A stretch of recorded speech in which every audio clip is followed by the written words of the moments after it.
म नेपाली हो, नेपाली भए पनि मेरो बिहे चाहिँ इन्डियनसँग भएको छ। लभ म्यारेज हो मेरो।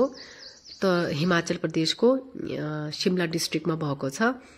अनि मेरो बच्चाहरू स्कुल गइसकेपछि हाम्रो गुल्मीको दिदी हुनुहुन्छ, मसँगै बस्नुहुन्छ माथि बगैँचामा। त्यहाँ चाहिँ सरसफाई गर्न लाग्नु भएको रहेछ। अनि यिनी सानो सानो नानी बाबुहरू चाहिँ यही दिदीको बच्चाहरू हो। अनि म दिदीहरूलाई काम हराएर, क्याफेको काम हराएर म चाहिँ आफ्नो खेततिर लागेँ। खेतमा चाहिँ हाम्रो स्याउको बोटनी र धेरै घाँसहरू पलाएको रहेछ। घाँसहरू पलाएको अनि मैले त्यो चाहिँ उखालेर त्यही मुनि राखिदिएको, किनभने चाहिँ त्यो भोलि पर्सि कुहिन्छ नि त। कुहियो भने मल बन्छ। अनि त्यसमा त्यसरी घाँस राख्यो भने धेरै छिट्टो चाहिँ घाँस पनि उम्रिन पाउँदैन के। अनि यो चाहिँ म रुखमा चढेर थिनिङ गर्दैछु।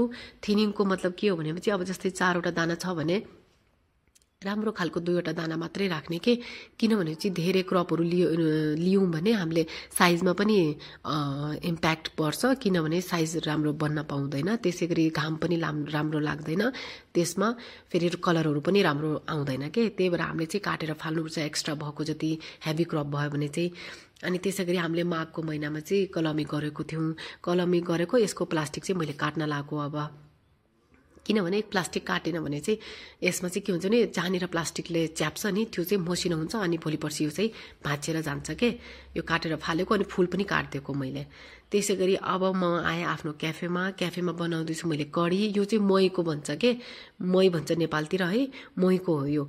अनि मैले चाहिँ त्यसमा पहिला तेल हालेर जिरा हालेँ, अनि त्यो ठुलो खालको इलाइची हुन्छ नि कालोवाला त्यो हालेँ। अनि त्यसपछि लसुन प्याजहरू हाले। अनि त्यसपछि मसलाहरू धनिया भयो, गरम मसला भयो, अनि सुक्खा धनियाहरू त्यो सबै हाले।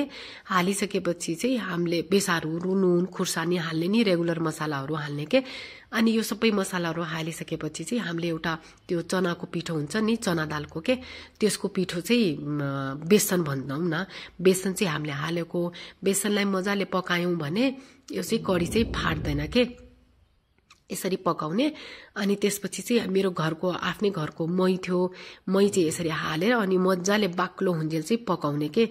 सुरुमा चाहिँ अलि पातलो हुन्छ, अनि जे होस् 20 मिनट जति चाहिँ यसलाई पकायो भने अलि बाक्लो हुन जान्छ। तपाईँले कडी अलि पातलो लाग्छ भने त्यसमा बेसन मिक्स गर्दा हुन्छ के, थिकनेस त्यति कम लाग्यो भने चाहिँ। अनि यसै गरी यो चाहिँ हामीले कडी बनायौँ आफ्नो क्याफेको लागि। मेरो भिडियो राम्रो लाग्छ भने प्लिज माया गरिदिनु होला, सेयर गरिदिनु होला, सब्सक्राइब गरिदिनु होला च्यानललाई। म तपाईहरुलाई नेपालीहरुको लाइफस्टाइलको बारेमा देखाउने छु। प्लिज धेरै धेरै सब्सक्राइब गरिदिनु होला। हस् त भेटौँला नेक्स्ट भिडियोमा। Bye bye, till then take care.